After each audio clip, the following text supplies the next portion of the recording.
Welcome to Rudra cooking. இப்போ நம்ம புதுவிதமான ஒரு ரெசிபி பார்க்க போகிறோம். அது என்னன்னு நம்ம பார்க்கறதுக்கு முன்னாடி நம்ம சேனலை மறக்காமல் சப்ஸ்கிரைப் பண்ணிக்கோங்க. பக்கத்தில் இருக்கிற பெல் ஐக்கானையும் ப்ரெஸ் பண்ணிவிடுங்க. வாங்க இப்போ வீடியோக்குள்ளே போகலாம். இப்போ நான் தக்காளி தொக்கு எப்படி செய்யறதுன்னு தான் நம்ம பார்க்க போகிறோம். தக்காளி தொக்கு செய்கிறதுக்கு 1 கிலோ தக்காளி எடுத்திருக்கேன், 200 கிராம் புளி எடுத்திருக்கேன், 150 கிராம் உப்பு, 150 கிராம் மிளகாய்த்தூள், 30 கிராம் வெந்தயம். இதை வச்சு தான் இப்போ நம்ம தக்காளி தொக்கு செய்ய போகிறோம். முதல்ல தக்காளியை நல்லா கழுவி ஒரு காட்டன் துணியில் ஆற வச்சு எடுத்து வச்சுருக்கேன். இப்போ இதை நம்ம கட் பண்ணிக்கலாம். தக்காளி தொக்கு செய்ய முதல்ல தக்காளியை நம்ம கட் பண்ணி எடுத்துக்கலாம். இதை மாதிரி எல்லா தக்காளியுமே இந்த மாதிரி சின்ன சின்னதாக கட் பண்ணி எடுத்துக்கலாம். தக்காளியை இந்த மாதிரி நல்லா சின்ன சின்னதாக கட் பண்ணி எடுத்துக்கணும். இந்த 200 கிராம் புளியை தண்ணியில் போடக்கூடாது. நான் சுத்தமாக க்ளீன் பண்ணி வச்சுருக்கேன். நல்லா சுத்தமான புளியை எடுத்துக்கணும். நாரெல்லாம் இல்லாமல் இது கூடயே போட்டு தண்ணியே சேர்க்காமல் நல்லா பிசைஞ்சு வச்சிடணும். இந்த புளியும் இந்த தக்காளியும் நல்லா பிசைஞ்சு வச்சிடணும்.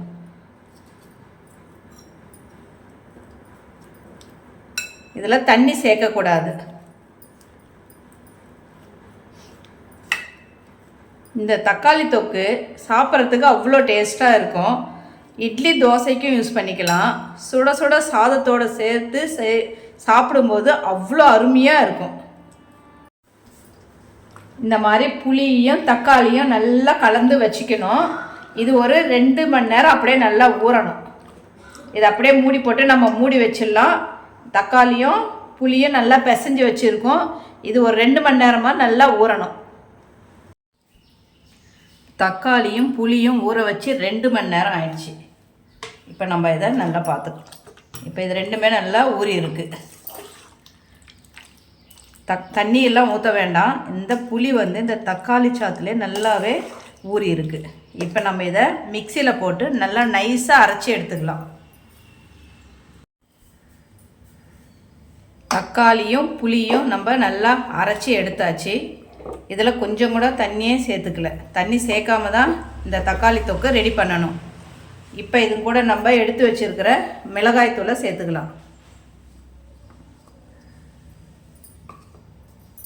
உப்பு இதையும் இது கூட சேர்த்து கலந்துக்கணும்.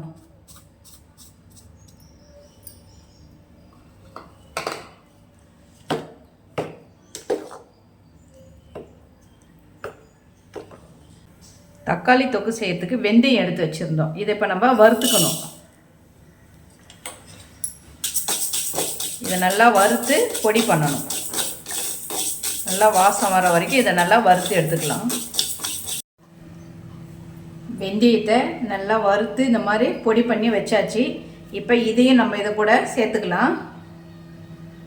வெந்தய பொடி போட்டாலே அவ்வளோ வாசனையாக இருக்கும். ஊறுகாவும் டேஸ்ட்டாக இருக்கும்.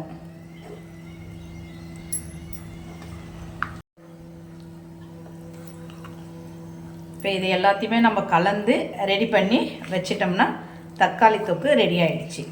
நம்மளுக்கு தேவைப்படும் போது கொஞ்சமாக எடுத்து வச்சு அதில் எண்ணெயை காய்ச்சி ஊற்றிக்கணும். இந்த மொத்தத்துலேயும் நம்ம எண்ணெய் காய்ச்சி ஊற்றினோம்னா அதுக்கப்புறம் எண்ணெய் கொஞ்ச நாள் ஆயிடுச்சுன்னா எண்ணெய் சிகிடு மாதிரி அடிக்கும். அது நம்மளுக்கு ஊறுகாய் டேஸ்ட்டு வராது. அதனால் இந்த மாதிரி எல்லாத்தையும் கலந்து நம்ம ஃப்ரிட்ஜில் வச்சுக்கலாம். இது கெடாது. 6 மாதம் ஆனாலும் இது கெடறதுக்கு வாய்ப்பே இல்லை. நம்மளுக்கு தேவைப்படும் போது கொஞ்சமாக கிண்ணத்தில் எண்ணெயை காய்ச்சி அந்த ஊறுகாய்க்கு தேவையான அளவு எண்ணெயை காய்ச்சி ஊற்றி நம்ம யூஸ் பண்ணிக்கலாம். இப்போ நம்மளுக்கு தக்காளி தொக்கு ரெடி ஆகிடுச்சு. நான் இப்போ ஒரு கிண்ணத்தில் கொஞ்சமாக தக்காளி தொக்கை எடுத்துருக்கேன். இதுக்கு எண்ணெய் காய்ச்சி நம்ம ஊற்றிக்கலாம். இப்போ வானல் வச்சுருக்கேன். நம்ம அதுக்கு எண்ணெய் சேர்த்துக்கலாம்.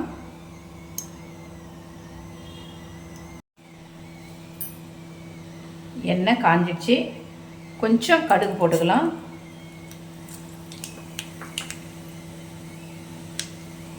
கடுகு பொரிஞ்சதுமே ஒரு 1/2 டீஸ்பூன் அளவு பெருங்காயத்தூளை நம்ம அது கூட சேர்த்துக்கலாம்.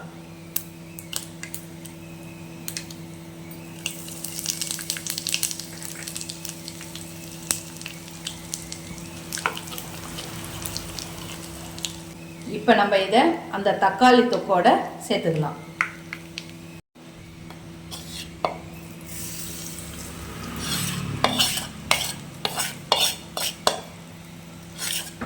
இதை நல்லா இப்போ நம்ம கலந்து விட்டுக்கலாம்.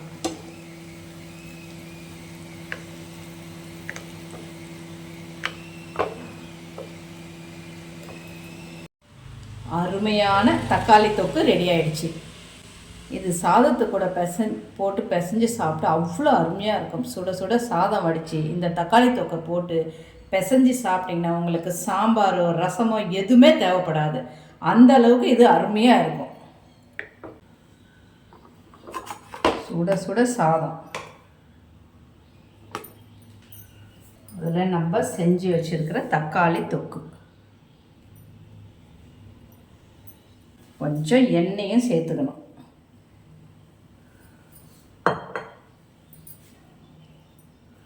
பிசைஞ்சு சாப்பிட்டு பாருங்கள். இதனுடைய டேஸ்ட்டு சுவையும் அவ்வளோ அருமையாக இருக்கும்.